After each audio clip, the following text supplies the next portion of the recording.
Proverbs 5:11, it says, and you mourn at last, when your flesh and your body are consumed, and say, how have I hated instruction, and my heart despised correction. I have not obeyed the voice of my teachers, nor inclined my ear to those who instructed me. I was on the verge of total ruin in the midst of the assembly of congregation. And here God says, drink water from your own cisterns, and running water from your own well. Shall your fountains be dispersed abroad, streams of water in the street? Let them be only your own, and not for strangers with you.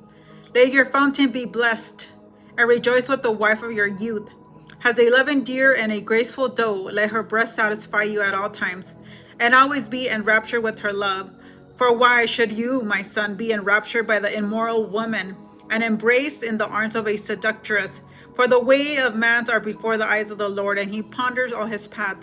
His own iniquity entraps the man, and he is caught in the cords of his sin. He shall die for lack of instructions, and in the greatness of his folly he shall go astray. Here, there's a law. But God is saying, and you mourn at last. And it's going to be too late if you go this path. If you go with this immoral man, if you go with this immoral woman, it doesn't matter if it's a man or a woman. It's somebody that you know that is not godly. It's somebody that you know that's not going to bring you closer to the Lord. You're allowing this person to draw you away. And you're going to mourn, but it's going to be too late. And then you're going to regret, oh, have I hated destruction, despised correction, and not obeyed. And God is saying, but you could have joy and pleasure with the wife of your youth. It says, let them be only your own and not with strangers. It says, and then it says, has a loving deer and a graceful doe, let her breast satisfy you at all times, and be enraptured with her love. But here now God is saying, I want you to be enraptured with your wife, not some random thought, with your wife.